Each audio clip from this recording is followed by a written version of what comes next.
Hello and welcome, everybody. Welcome back to CSSBattle.dev. This is October 23rd. Today we've got I like to think of it as like a square atom, right? So we've got one big square in the middle, and then four littler squares surrounding it on each of its sides. And there's some space between each square, and everything is centered nicely in the middle of our body. So essentially this is going to be broken down to let's see, 1 2 3 4 5 6 elements. One of those elements doesn't really count because it's going to contain the 3 in the center, and you could do it either actually, I just had a thought. The way I did it was by creating that center div to contain the 3 in the middle horizontally, and then creating a flex display for those 3. That way I could mess around with the spacing there. But I just had a thought, because usually I think by default all of your elements are stacked from left to right, and I just thought, like, why didn't I create an element that contains the 3 in the center vertically instead? I wonder if it would be less characters doing it that way. That way I wouldn't have to create a flex for the body element entirely. I could just create a flex for that vertical container. Anyway, c'est la vie. What's done is done. This one was pretty fun, actually. Gotta love it when you look at a shape and you're like, man, I know what to do. That's not how it always was. These things take practice, and CSS Battle is a great way to practice. You know, eventually I'll get into looking at other people's solutions that use an incredibly small amount of characters, where they always seem to use some kind of gradient. You know, usually a gradient transforms a shape from one color to another slowly by slowly pixel by pixel, kind of converting a blue to a white, say. But mainly I see people using gradients to create shapes like this one. It's just incredible to me how they're able to do that. And for a shape like this, not only do they gradient like the first one, but then somehow they mirror it, and then they copy that mirror so that it creates like 3 shapes instead of 1. It's incredible the way some of these people do their things. Aside from our CSS stuff, how are you guys doing? Oh, me? Me? I hung out with some friends today, and it was nice. But I gotta say, it is hard to hang out with friends when you are feeling down on yourself.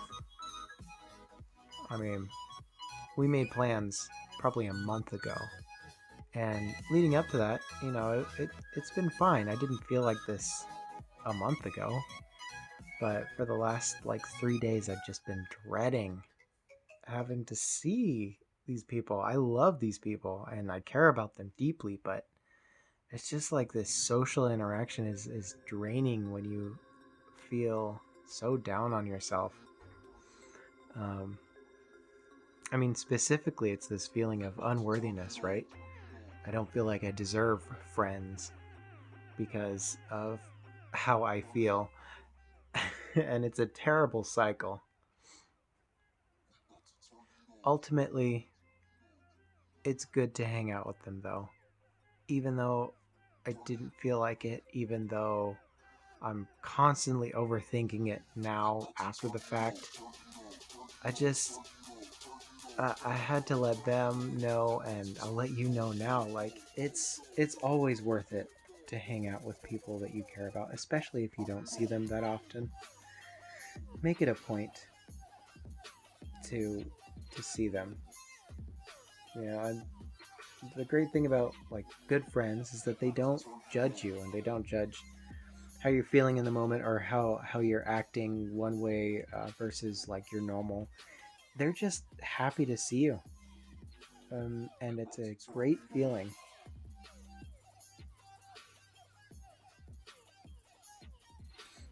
It's nice to be wanted, just to take up some space. Otherwise you would be an empty chair. But now that chair is filled and people are smiling at you and they're curious about you, wondering how you've been and what you've been doing. And it's great to ask questions to them too, distract yourself, but also like you care about what they've been doing too. It's just a nice back and forth versus sitting at home and doing this endless cycle of self-loathing.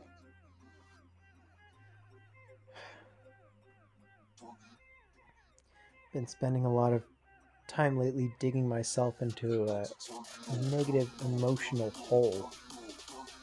Spend a lot of time at home now. It's rough. It's nice to get out and see the world outside of my little hobbit hole. As hard as it is, as tough as it is to be social.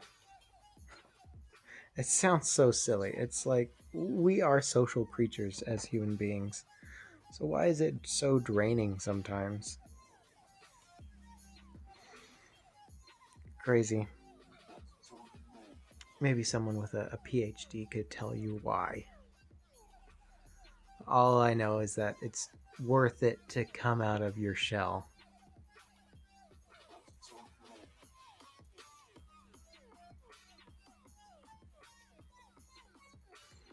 It gives me high hopes for next time too.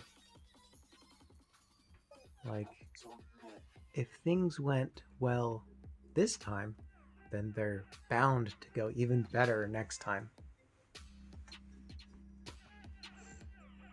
And believe me, like, leaving our little hangout, I did not think that it went well. There's a lot of negative self-talk that goes on, and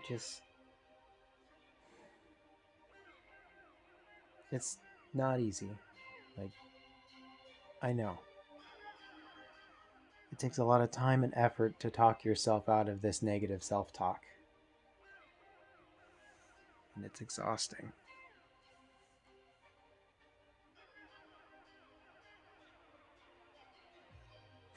Something to remember though, it's not going to be like this forever. I'm not going to feel like this forever. And if you're going through something, it won't last forever. It feels like it. It certainly frickin' feels like it. But I promise it won't. It will go away. As long as you're willing to keep working on it.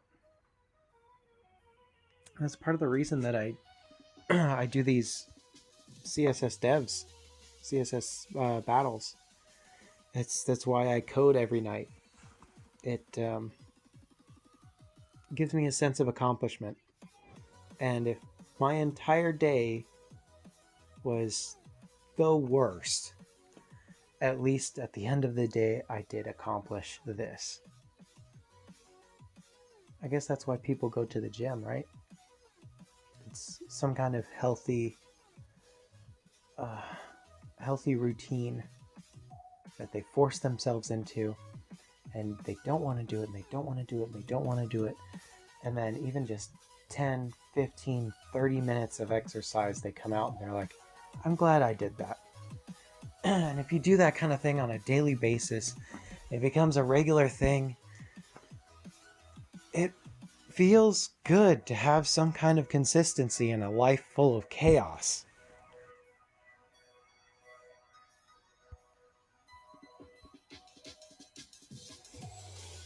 Anyway, back to the task at hand. Uh, I did a little fade out here, right? Because I wanted to try something new. Instead of just using strict margin spacing, like give it a certain pixel space from this element to this element, I tried using something called a flex, justify content, um, space between, or space around. These kinds of things, they flex the item for you and do all those calculations so that they're more aesthetically spaced out. But as you'll see, it didn't work. I'm not sure why it didn't work. Everything is display flexed, but for some reason, when I tried to space it around the element, it didn't space. It didn't do the thing that I told it to do. The trouble with programming. You know how to do it, and you put it in, but sometimes it just doesn't do the thing.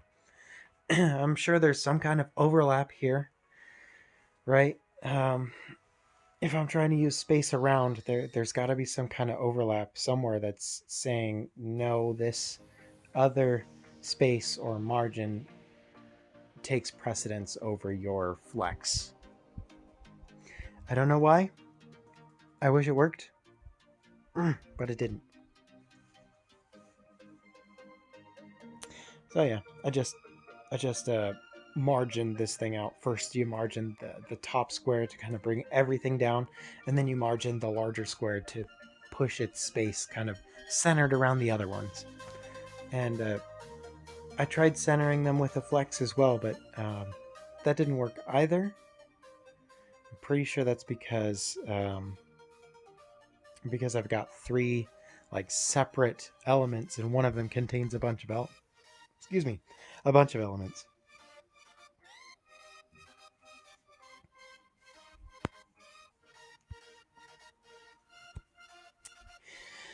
Yeah. Hey, if any of you are interested, there's this neat little app. It's very simple.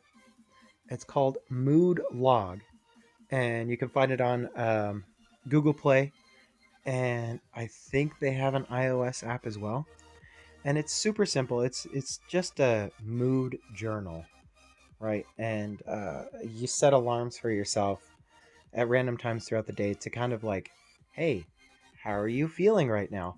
And it gives you a list of different feelings. And like the first step to feeling better is to identify what you're feeling in the first place.